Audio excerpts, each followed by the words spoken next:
कहते हैं कि हे श्रेष्ठ मुनियों, अब मैं पुनः आगे की कथा कहूँगा, आप लोग सुनेंगे। प्राचीन काल में उल्कामुख नाम के एक राजा राज्य करता था। वह जितेंद्रिय, सत्यवादी और अत्यंत बुद्धिमान था। वह विद्वान राजा प्रतिदिन देवालय में जाता था, ब्राह्मणों को धन देकर संतुष्ट करता था। कमल के समान मुख वाली उसकी धर्म पत्नी शील, विनय एवं सौंदर्यादि गुणों से संपन्न पतिव्रता थी। राजा भद्रशीला नदी के तट पर सत्यनारायण भगवान का व्रत कर रहा था। उसी समय व्यापार करने के लिए अनेक प्रकार की पुष्कल धनधा से संपन्न एक साधु वैश्य आया। भद्रशीला नदी के तट पर नाव स्थापित करके वह राजा के समीप गया। राजा उस व्रत में दीक्षित दे करके विनय पूर्वक पूछने लगा। साधु ने कहा कि हे राजन, भक्ति युक्ति से क्या कर रहे हैं, कृपया ऐसा बताइए, समय में सुनना चाहता हूँ।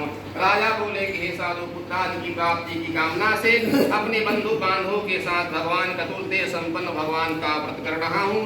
राजा की बात को सुनकर के साधु ने कहा कि हे राजन, इस विषय में आप मुझे सब कुछ विस्तार से बतलाइए। आपके कथनानुसार मैं भी इस व्रत को करूंगा, मुझे भी संतति नहीं है, इससे अवश्य ही संतति प्राप्त होगी। ऐसा विचार करके व्यापार से निवृत्त होकर के आनंद अपने घर आया। उसने अपनी भार्या से संतति प्रदान करने वाले इस सत्य व्रत के बारे में बतलाया और कहा कि जब मुझे संतान की प्राप्ति होगी तब मैं इस व्रत को अवश्य करूंगा। इस प्रकार मन से चिंतन करता हुआ लीलावती से कहा। एक दिन उसकी लीलावती नाम की शेषनाग भार्या पति के साथ धर्माचरण में प्रयुक्त हुई। भगवान सत्यदेव की कृपा से वह पुनः गर्भवती हुई। 10वें महीने में उससे कन्या रत्न की उत्पत्ति हुई और शुक्ल पक्ष के चंद्रमा की भांति दिन प्रतिदिन बढ़ने लगी। उस कन्या का नाम कलावती रखा गया। इसके बाद एक दिन लीलावती ने अपने स्वामी से मधुर वाणी में कहा कि आप पूर्व में संकल्प किया था कि भगवान के व्रत करूंगा, तो आप उसे क्यों नहीं करते हैं। साधु बोला कि प्रियेश के विवाह के समय इस व्रत को करूंगा। इस प्रकार अपनी पत्नी को भली भांति आश्वस्त करके व्यापार करने के लिए नगर में चलता भया। इधर कन्या कलावती अपने पिता के घर में धीरे धीरे बढ़ने लगी। एक समय ऐसा आ गया कि कन्या विवाह करने योग्य हो गई। साधु वैश्य ने देखा तो दूतों को बुलाकर कहा कि कन्या के अनुकूल वर क्या खोज करो। और दूत लोग कांचनपुर नगर में चले गए। वहां से एक सुंदर वैश्य पुत्र को देख करके, गुणों से संपन्न देख करके, जाति के लोगों के साथ, बंधु बांधवों के साथ संतुष्ट चित्त होकर के विधि विधान से भगवान का साक्षी मानकर के कन्या का दान कर दिया। उस समय दुर्भाग्यवश भगवान को उत्तम व्रत करना भूल गया और पूर्व संकल्प के अनुसार विवाह के समय व्रत न करने के कारण भगवान उस पर रुष्ट हो गए। कुछ समय के पश्चात अपने व्यापार कर्म में कुशल साधु वैश्य काल की प्रेरणा से अपने दामाद के साथ व्यापार करने के लिए समुद्र के समीप स्थित रत्नसारपुर नामक नगर में गया और अपने श्री संपन्न दामाद के साथ व्यापार करने लगा। तदंतर वे दोनों राजा चंद्रकेत के रमणी के नगर में गए और उसी समय भगवान सत्यनारायण ने उसे भ्रष्ट प्रतीक देखकर किसी दारुण कठिन और महान दुख प्राप्त होगा। ऐसा एक दिन की बात है कि कोई चोर राजा के धन को चुरा करके वहीं आया जहाँ की पहले से दूत ठहरे हुए थे।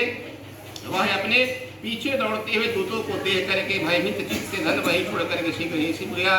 इसके बाद सब राजा के दूत वहां आ गए। साधु वैश्य था वहां राजा के धन को देख करके दूत उन लोगों दोनों को बांध करके ले गए और हर्ष पूर्वक दौड़ते राजा से बोले कि प्रभु, हम दो चोर पकड़ करके ले आए हैं, उन्हें दे करके आज्ञा दे।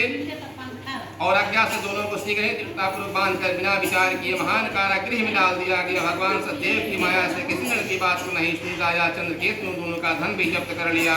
उनके श्राप से वैश्य के घर में उसकी भार्या भी अत्यंत दुखित हुई। उनके घर में सारा का सारा लुलंता सब चुरा लिया। शारीरिक और मानसिक व्यामों से, भूख और प्यास से दुखित होकर के उनकी चिंता से दर दर भटकने लगी। कन्या कलावती भी भोजन के लिए इधर उधर प्रतिदिन घूमने लगी। एक दिन क्षुधा होकर के कन्या कलावती ब्राह्मण के घर गई। वहां जाकर उसने भगवान सत्यनारायण के व्रत पूजन को देखा और वहां बैठ करके कथा सुनी, वरदान मांगा। इस प्रकार प्रसाद ग्रहण करके कुछ रात होने पर घर गई। माता लीलावती ने कन्या कलावती से प्रेम पूर्वक पूछा कि पुत्री, रात्रि में तू कहाँ रुक गई थी, तुम्हारे मन में क्या विचार है। कन्या कलावती ने तुरंत माता से कहा कि माता, मैंने एक ब्राह्मण के घर में मनोरथ प्रदान करने वाला व्रत देखा है। कन्या की उस बात को सुनकर के वैश्य की भार्या करने को तैयार हुए। प्रसन्न मन से साध्वी ने बंधु बांधवों के साथ भगवान सत्यनारायण का व्रत